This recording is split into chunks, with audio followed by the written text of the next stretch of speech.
And good afternoon. Welcome back to Life Writing Live. I'm trying very hard to live up to my commitment to doing these more regularly and aiming at about noon. I'm going to try to cluster them around noon. Once again, if you like this subject, what we're going to say today, be sure to share them with your friends, because that's the only way that we know what's working for people and what isn't. So I've had several comments about meditation coming back today over the last few days. And I thought that I would address some of the concerns, some of the questions about it. This drawing is one that I did about a week ago. It's just a person sitting in a meditative position with their legs crossed, and it details the 7 chakras, or the 3 energy centers. Dealing with the 3 energy centers is a really good way to look at things, because it's a lot simpler than trying to keep all 7 in your mind at the same time. Let's define what meditation is, shall we? In general, meditation is the focus of the mind on something. It could be on tension, it could be on relaxation, it could be on the breath, it could be on the heartbeat, it could be on a movement, it could be on a point on the wall, or a sound, a sensation, a smell. People have used incense. There are many, many different things they can use. But the point is to imagine that your consciousness is a continuum from totally relaxed here to totally hyped here, okay? Every activity that you have during the day demands that your mind be in a very specific framework. And there is the level of attention and focus that you need to play with your cat is different from what you need to write a letter, which is different from what you need to help your kid with homework, which is different from what you need to drive on the freeway. Part of the point of life is to be appropriate, to be able to do at a particular moment what is appropriate at that moment, no more, no less. Why waste energy? Why spend more energy than you need to? Why invest less attention that you need to? So we had a principle called IDEA, Instinctive Designation of Energy and Attention. This is part of what you're doing there. It's learning how to be appropriate in the moment for what is necessary. So that also includes thinking about the things that are important for you to think about at the moment that it's important for you to think about them. So if you got into an argument yesterday and you're still chewing it around in your head today, when you're supposed to be doing something else, like maybe enjoying a movie with your family, that is an inappropriate designation of attention, an inappropriate designation of your focus. So meditating is learning how to focus. It's learning how to let go. It's learning how to put your attention where you need it to go. And that's so important for your emotions too. Your emotions, the emotions that you experience over the course of the day are going to be the result of how you focus your attention and on what you focus your attention, the language that you use with yourself, and the way you use your body. So if your emotions are the fuel that power your actions, and your actions are the vehicle that take you to your results, then I can't see any downside to refining over time your quality of attention, your quality of focus, your ability to let go when you need to let go, and you need to put your attention where you needed to go, when you needed to go there. Now, there are people, there was a question today about somebody with ADD or ADHD who cannot focus, cannot sit and focus on something. I totally get it. And so for a person like that, they might want to focus on their breathing while they are walking. They might want to focus on, they might want to learn Tai Chi, so that every movement that you're making is being focused on, every half inch of that movement. You're tracking every half inch of that movement. You're thinking about multiple things at the same time, so that you, in order to go into flow state, you have to focus on what's happening right here, right now in your body, as opposed to what happened yesterday, what happened tomorrow, what's happening outside, what's happening, all those things are important, but the more important they are, the more important the tasks in your life are, the more critical it is that you be able to use every bit of your energy for what you need it to be. rather than allowing time or other people to steal that energy away from you, or your lack of attention. I think that the average person has more than enough energy to accomplish all the things that they're trying to accomplish in their lives, but they waste it on huge numbers of different things. I mean, just to ask you, a very simple, possibly embarrassing question: how much more would you be able to accomplish in your life if you didn't waste so much time on social media, for instance? So, learning how to set your attention is something that is worth focusing on, worth practicing, separate from the context in which attention is needed. So meditation comes in there. So let's talk about a couple different basic forms of meditation and why to use them. There are a lot of meditations that have to do with focusing on shapes, colors, things of this nature. That's very mental. It's up here in your head. Okay. And they're very popular and they work. And if they work for you, that's fantastic. My personal favorite for years, decades, has been on the heartbeat meditation, sitting quietly, taking your pulse, perhaps at your wrist or at your throat, and just listening to / feeling your heartbeat. And we're talking about doing this for 10 to 20 minutes.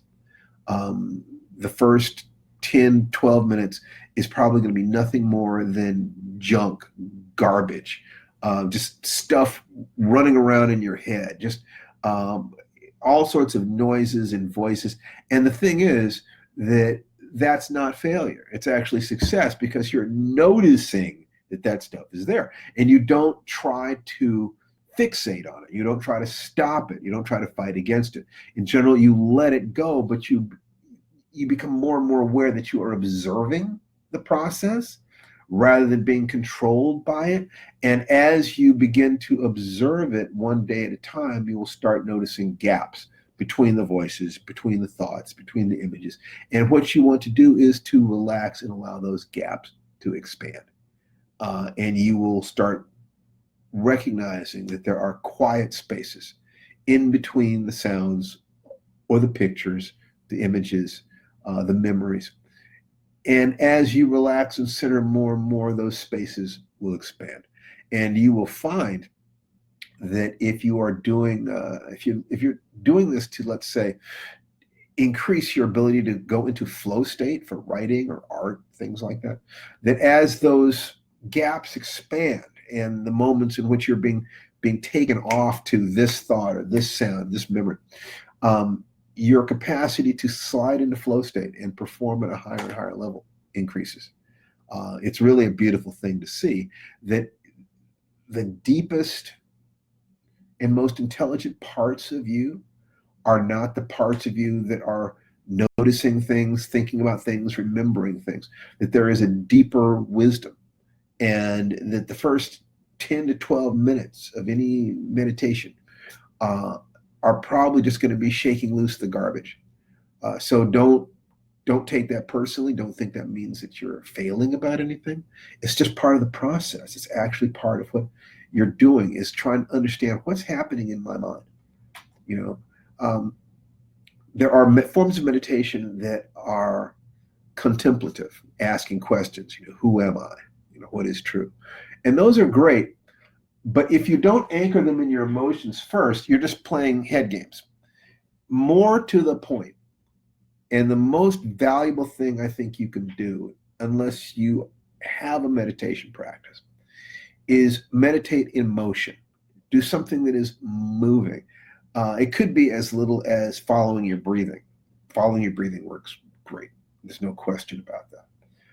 But so does Tai Chi. So does martial arts done with the intent to connect with your movement, the intent to think about what you're doing. And you can do that by just returning to the breathing over and over again. You could do an entire class, and your only intent is to keep your breathing smooth. If you were to do that, then your conscious attention is on keeping your breathing smooth, and your unconscious mind is absorbing the information. It's what's called second attention. That works really, really great. It's fantastic. But you can also do it walking in your garden or walking down the street, just literally focusing on every inch of your foot making contact with the ground, focusing on the breathing. You drop down to the basics. You drop down to the more physical animal part of what you are. And you allow yourself to feel that for, once again, 10, 12, 15 minutes. If you do this often enough, and let's say your total meditation time is 20 minutes, it's the last 5 minutes that are the sheer gold. You fight your way in by maintaining focus and maintaining discipline. Then you will find quite often that you're in kind of a different space. It's almost as if you filled a glass container with rocks and then you pour water into the rocks. What you have to do is to get your ego small enough that it's smaller than the rocks and you can just slide between them in the water. There is pure water in there. Even if you put sand in there, gravel in there, there's pure water.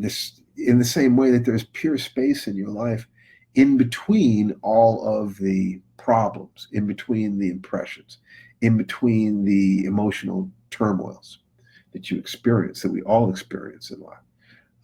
The trick is to become relaxed enough, centered enough, that you're not being caught up in the impressions.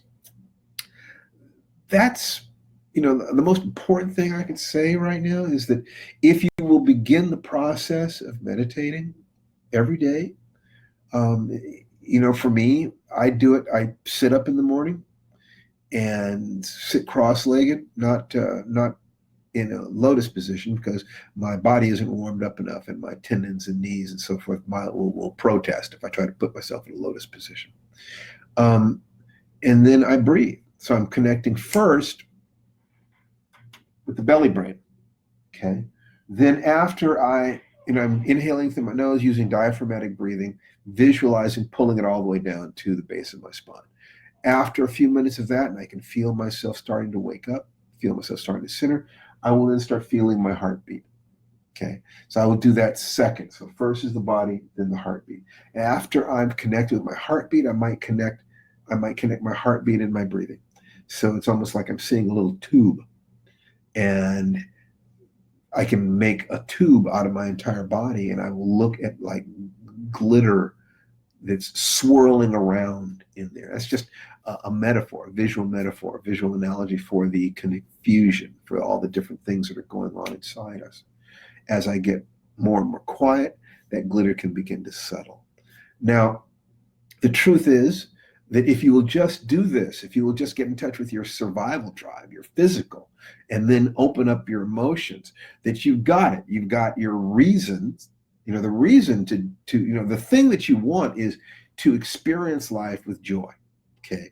The reason to do that is that if you are experiencing your life with joy, you can share that with your family, your friends, your community. You've got power because you've got your physical. Your survival drive is your feeling of your right to be here, your right to endure, to breathe, to move through life unmolested. Your capacity to defend yourself.